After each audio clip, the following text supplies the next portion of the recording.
Bienvenue chez Automobile de l'Est. Aujourd'hui, je vous présente la dernière arrivée et c'est la première qu'on rentre chez nous. Une Seat Leon Cupra. Donc c'est la sans OPF, c'est une 300 chevaux. Donc on est sur un équivalent de Golf R, mais tout sur le train avant, pas en 4 roues motrices. Donc esprit club sport, même s'il y a 10 chevaux de plus. Donc un poil plus légère, très fun. DSG6. Donc sans OPF, donc elle fait des super farts, des retours au passage de vitesse, elle claque et tout. Malgré la ligne d'origine, ça fait un super bruit.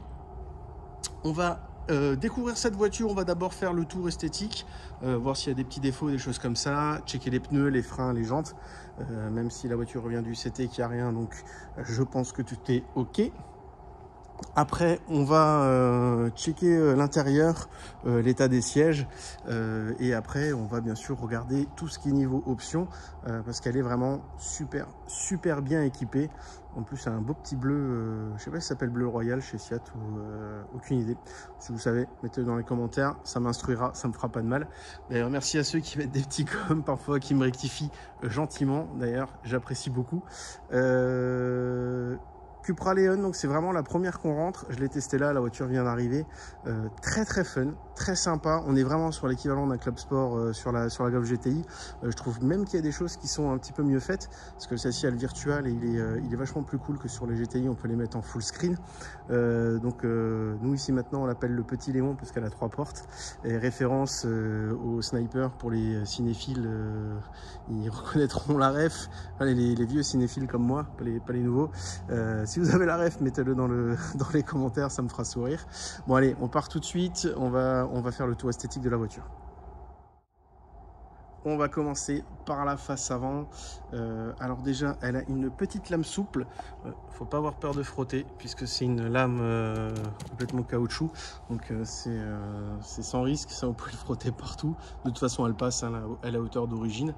Donc on va checker la face avant. Alors là, ça c'est... Voilà, on a une légère griffure sur le lave-phare.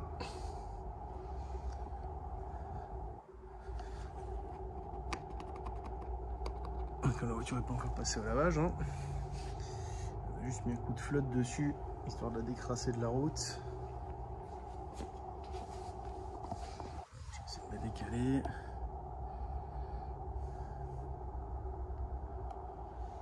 Et ben, le PC avant est plutôt propre. On a des petits jetons de gravier ultra light. Le capot est nickel. Bon, par contre, on va lui faire un polish, hein, parce que je sais pas si ça se voit à la cam, mais on a de la micro-rayure, certainement du rouleau. Mais là, un petit lustrage et ça va disparaître. En plus, je pense qu'avec un lustrage, le bleu va claquer, ça va être super sympa. Ça fait assez bleu gendarme. Hein. Je pense que c'est un petit gendarmerie sur la porte, et là qui se font avoir. Surtout qu'il était question qu'ils avaient un contrat avec Seat à un moment, mais je crois que ça a été annulé. Alors ça, trace d'eau sur la porte et le flanc, je vois rien de spécial. Ok, peut-être non, même pas, c'est de la crasse. Alors le petit bac test sympa avec le petit bout noir là, ça fait très S-Line Audi. Petit bas de caisse qui ressort. Donc, pas de choc-porte, pas de bosse, plutôt propre. À l'arrière, on va enlever la trace d'eau, je vais enlever ma grosse tête. Je sais pas si plutôt dans ce sens-là. On a une griffe ici. Si c'est vraiment une griffe. Non, c'est de la crasse. Et par contre ça, ouais, là on a une petite griffe ici. Bon, ça je vais le sortir au lustrage si vraiment je le sors pas au lustrage. Un petit coup de ponçage ultra fin et ça sera comme neuf. Alors, un peu de résine d'arbre un peu partout. On va devoir la traiter et ouais, un bon Lulu ça lui fera vraiment du bien. Bon, sinon le pare-choc arrière, rien de spécial. Sur le flanc, côté passager,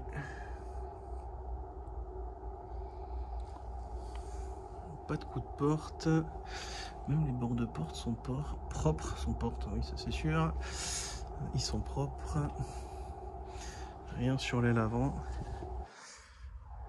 En plus c'est des peintures un peu foncées comme ça ressort tout de suite en point blanc quand il y a des accros. Et là c'est plutôt nickel.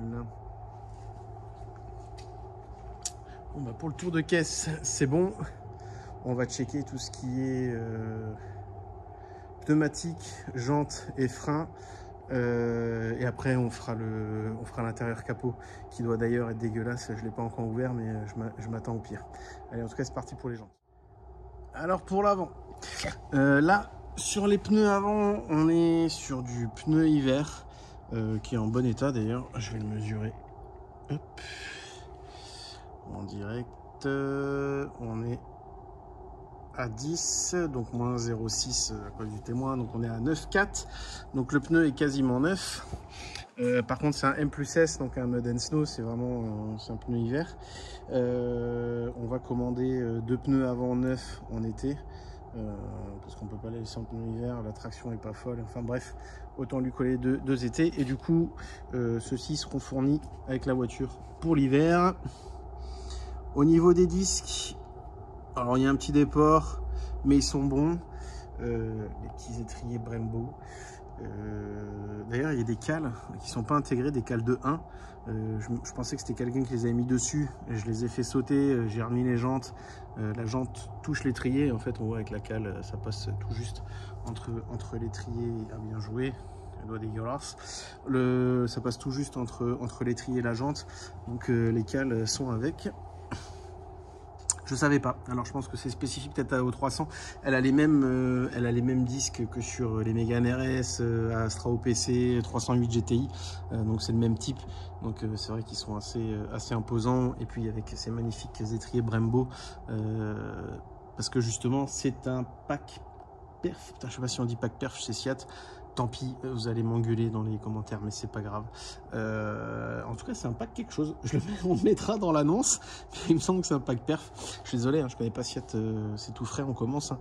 Donc on va apprendre. Sinon, en termes de dimension, on est en 2,35, 35, 19. Donc c'est déjà du beau gomard. Je vais commander ça tout à l'heure d'ailleurs en pneu été. Au niveau des plaquettes, on est sur du quasi neuf. Alors, est-ce que... Allez, on va regarder dedans, on va mettre les donc. Ah bah voilà, dis donc. On voit bien que c'est du groupe ça. Le petit Audi sur l'étrier Brembo et sur le support de plaquettes. Alors c'est beau. Volkswagen, Skoda, Audi. Du coup, on a de la plaquette ici, donc on voit il y a largement de la matière. On a de quoi bouffer, c'est pas un souci. Et là, vous voyez la petite cale. Ah, c'est une 15 mm en fait, hein. Je croyais que c'était une cale de 10, mais en fait c'est du 15. Et sinon d'ailleurs, bah, vous voyez, hein, là ça passe picobello avec l'étrier et la jante. Donc, vous imaginez si on enlève les cales de 15, bah, voilà, la jante vient taper direct dans l'étrier. Forcément ça aide pas à rouler vite. Bon allez, du coup pour l'avant c'est bon, on va checker l'arrière. À l'arrière, donc on a du pneu été, on va mesurer le gomard tout de suite, et on est sur du... Allez, 7 mm, donc on est 7 mm, on est sur du 6,4, donc un pneu neuf c'est 10 à 12 en fonction du constructeur. Sur une gomme comme ça c'est plus 10. On est à 0,6 pour le pneu poubelle, donc là il reste à peu près 60-65% de matière, donc il y a largement de quoi faire. Donc toujours en 2,35, 35, 19, et je crois que c'est du Conti, ouais, voilà, c'est ça. Donc c'est du Conti, c'est du pneu été. Donc du coup, elle aura des pneus corrects à l'arrière et des pneus neufs à l'avant. Au niveau des disques à l'arrière, alors ils sont un peu plus striés qu'à l'avant. Ils sont un peu plus rainurés, mais ils sont bons. Il n'y a quasiment pas de déport. Et au niveau de la plaquette, on est bon aussi. Alors je vous le mets bien comme ça parce que si on met dans cet axe là, on a l'impression qu'il n'y a plus de plaquettes. Seulement il faut savoir que les plaquettes ou sont fabriquées comme ça, ou en général les mecs qui les installent bouffent le bord. Je sais plus pour quelle raison, on m'avait expliqué un jour, mais voilà, j'ai une mémoire de poisson rouge, donc c'est comme ça. De la plaquette, il y a encore la matière, on est encore bon. Donc c'est tout parfait. Les petits étriers rouges qui vont bien. Et on va passer maintenant au capot. Le capot moteur, donc il est dans son jus. La voiture a roulé. Ça sera bien entendu préparé le jour où elle est vendue pour la livraison. Mais ça va, c'est relativement propre. Le bloc est sain. Par contre, on reconnaît bien le Volkswagen, hein. Même le cache là, ça se voit direct. Emplacement batterie, fusible, boîte à air, pile poil au même endroit que sur les GTI. Est-ce que c'est le bloc de la GTI ou c'est le bloc de la Golf R? Bonne question. Ça ressemble fortement à celui de la GTI. Alors, celui de la Golf R est quasi pareil. Donc, en tout cas, le petit 4 cylindres turbo, quoi. En tout cas, pas de traces d'huile. Plutôt propre. J'aurais envie de dire, logiquement, c'est celui du Golf R parce qu'il sort 300 bourrins. Mais après, comme on sait qu'un 2 litres TFSI la Golf GTI sort 245 et stage 1 300-310, ça pourrait être le bloc de la GTI avec une reprog. Je vais regarder après. Donc là, je pourrais pas vous dire. Je vais regarder après. Si j'y pense, je le mettrai dans les commentaires ou sinon quelqu'un le fera. Je suis sûr qu'il y a des experts SIAT qui connaissent beaucoup mieux que moi. En tout cas, voilà, le capot moteur qui est plutôt propre, qui a l'air sain. Donc c'est bon signe. Et en tout cas, il fonctionne très très bien.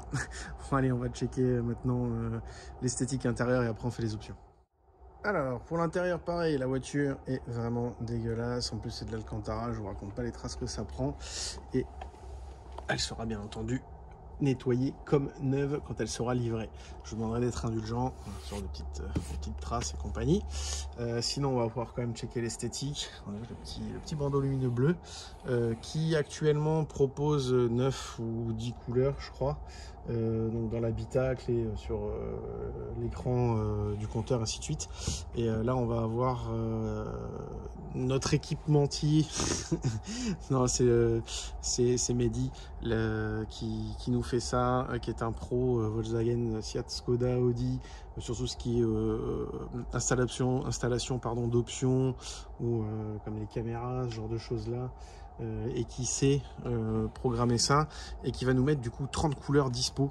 C'est lui qui m'en a parlé quand il avait la voiture. Il va passer nous le faire et du coup on aura 30 couleurs possibles dans les panneaux de porte, tableau de bord et compagnie, quoi. Donc c'est assez un truc de dingue. Et enfin c'est un truc de dingue. Moi, je trouve ça dingue qu'on puisse le faire et qu'il ne le fasse pas d'origine. Mais enfin bref, ça va être fait sur celle-ci. Et donc panneau de porte plutôt propre. Porte en Alcantara, petit rappel du cuir des sièges, donc avec ce carbone. La portière est propre, la petite Sonobits, le panneau il est nickel. On va se demander s'il y a eu des passagers. Voici, vu l'état du siège comme il est dégueulasse, il y a eu des passagers. Tableau de bord il est impec. J'ai vu juste une trace, je sais pas si ça va ressortir. Ouais, voilà, ici. Je sais pas si on voit une légère trace, à voir la prépa si on n'arrive pas à la sortir. On va faire le volant méplat. Bon, le cuir est plutôt propre. L'écran central. Bon, c'est très VV, hein. Les sièges donc baquets en Alcantara et non, c'est pas les baquets qu'on peut retrouver dans les Cupra, mais c'est des sièges baquets avec Alcantara et cuir carbone, je sais pas comment on peut appeler ça autrement, un peu comme dans le Golf R. Donc là on a le siège, petite surpiqûre blanche. Là, on voit bien que le siège est bon, il n'est pas bouffé. L'Alcantara est nickel, le petit Cupra gaufré là, très sympa. Bon, par contre le siège est un peu sale, il va y être nettoyé.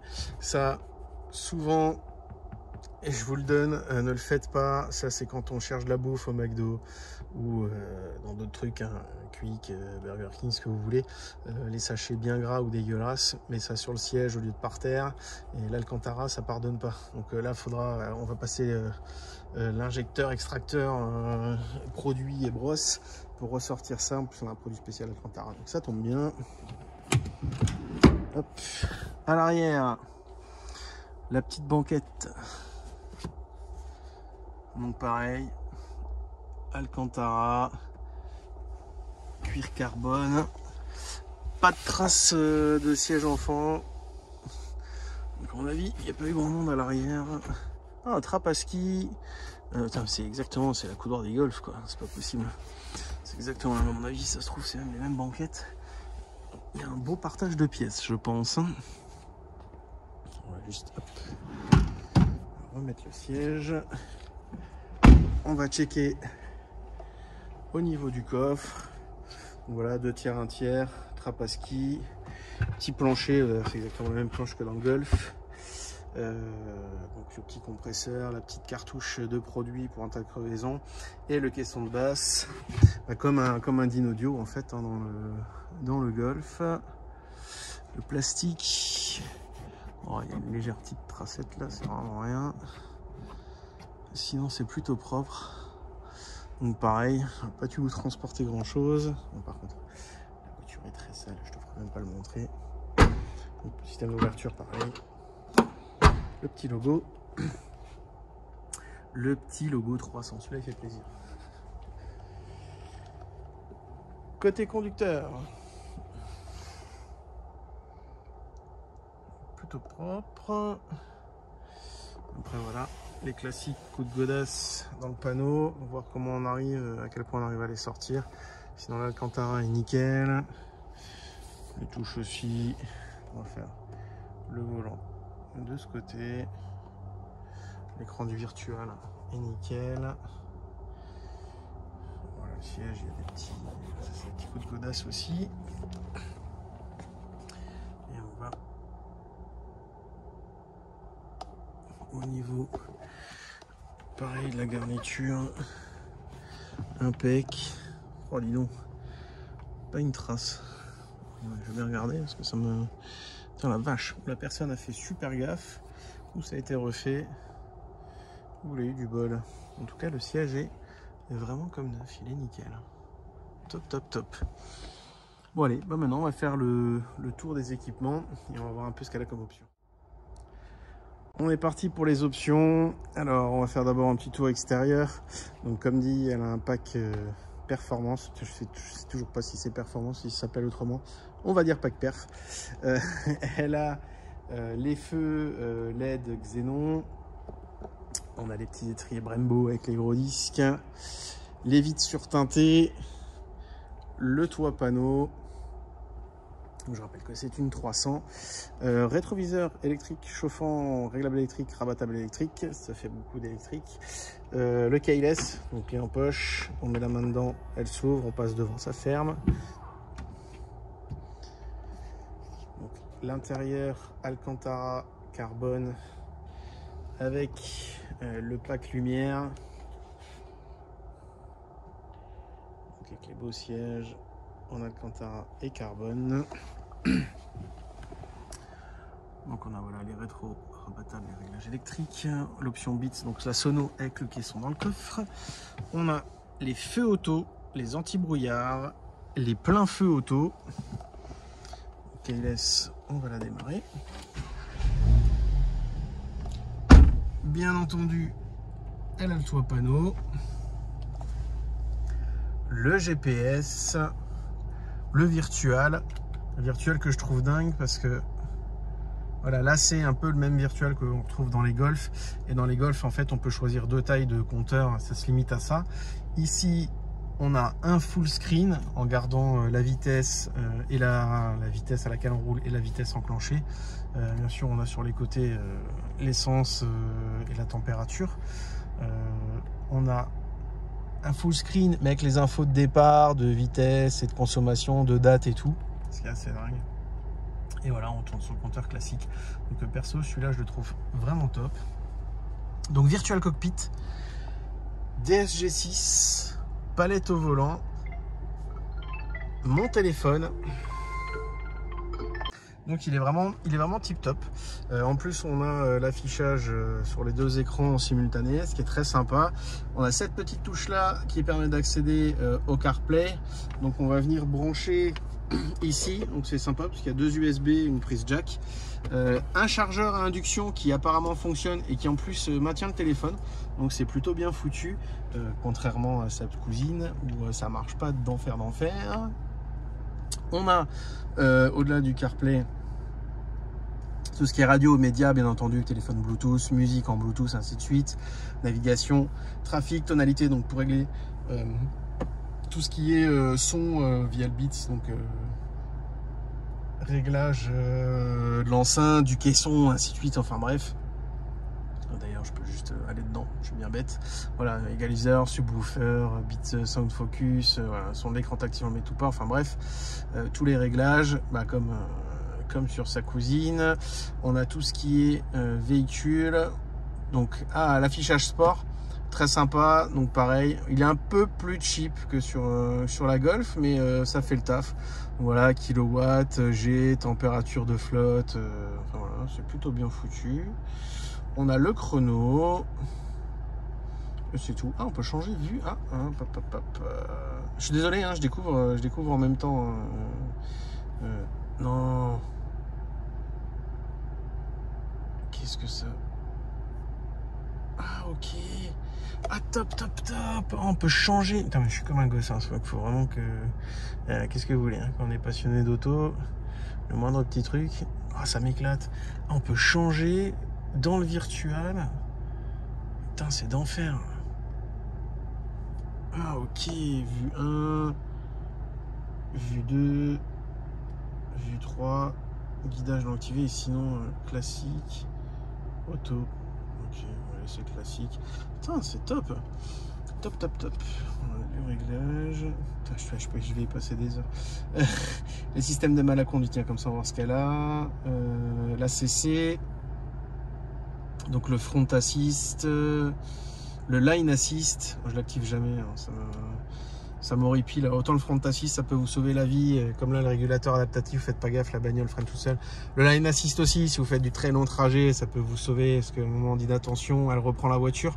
Mais perso, même si je mets le clignotant, parce que quand vous changez de fil sans clignotant, elle va forcer à mort. Elle va vous engueuler parce que vous mettez pas le clignotant. Moi, je le mets pour les changements de fil, surtout avec l'impulsion, pardon, qui fait 3 fois et qui se coupe. Mais on a cette sensation, c'est comme un mauvais volant sur console avec retour de force, avec mauvais retour de force, on a l'impression que ça roule tout seul, quoi. C'est, enfin voilà, vous n'avez pas l'impression d'être maître du volant. Moi, je suis plus à l'ancienne, j'aime bien tenir ma bagnole, quoi. Et j'ai plutôt une bonne sensibilité au volant, donc ça m'exaspère plus qu'autre chose. Alors, Full Link, bah ça c'est là où on a la touche juste en dessous, c'est pour tout ce qui est téléphone. Et climatisation, réglage, donc voilà, on retrouve tout ce qu'on retrouve toujours chez VV Audi. Donc sinon, en option, on a la touche sport, donc avec confort, sport, Cupra et l'individual. Donc voilà, on voit les montées de régime parce qu'elle est passée en S au lieu d'en normal.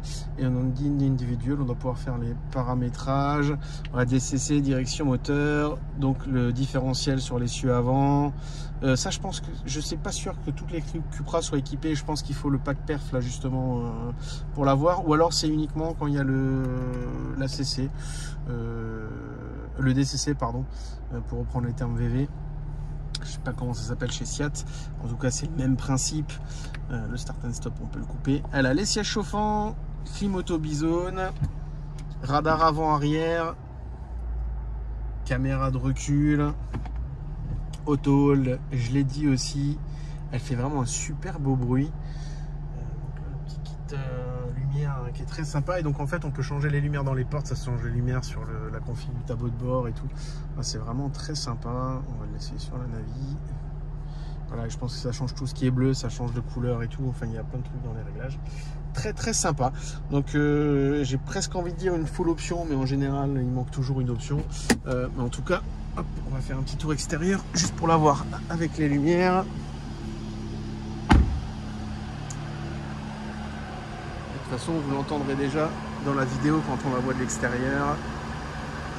Donc là, le ventilateur est en marche, c'est normal, hein. Je l'ai démarré depuis 2-3 fois parce que forcément, j'arrive pas à faire en une prise les vidéos Donc comme on est à l'intérieur, elle chauffe un peu, elle active le ventilateur. D'ailleurs, je vais la sortir. Les petits feux, très fun. Et d'ailleurs, on va aussi hop, mettre les warnings.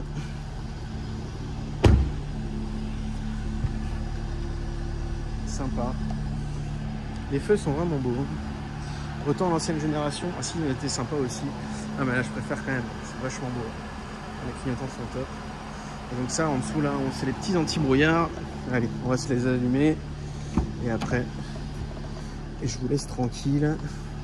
Ah là, les pleins feux auto. Bien. Elle est vraiment bien équipée. Les petits anti-brouillards, ils sont pas dégueulasses, ils pourraient passer pour des feux de jour. Hein. Je pense que vous pouvez croiser les flics, ils verront pas la diff. Parce que sinon c'est 90 € s'il n'y a pas de brouillard ou pas de pluie. Mais là, à mon avis, ça passe. Donc voilà, pour cette Leon Cupra 300. Config au top, parce qu'elle est quasiment full option. Ah bah là, la caméra sur le... Désolé, hein, bien sûr, elle a les essuie-glaces auto, les feux auto, les pleins feux auto. Mais elle a la caméra sur le pare-brise, donc je me demande s'il n'y a pas la lecture des panneaux. Je vais vérifier avant de faire l'annonce. J'ai rien vu sur le tableau de bord. Elle a pas la lecture des panneaux, je pense pas. En tout cas, elle est déjà très bien équipée. N'hésitez pas, dans la description, vous avez le lien de l'annonce. Et bah, moi, je vais aller la tester, quoi. On va voir ce que ça donne, hein, cette machine. Allez, à bientôt. Et surtout, n'oubliez pas un petit pouce bleu, si vous avez la flemme de laisser un commentaire, bien sûr. Et sinon, surtout, n'hésitez pas à vous abonner, c'est gratos, ça nous fait super plaisir. Et merci pour tous vos commentaires positifs et où vous dites que les vidéos c'est sympa et tout. Bah voilà, de passionné à passionné, bah, ça me fait plaisir. Allez, à bientôt.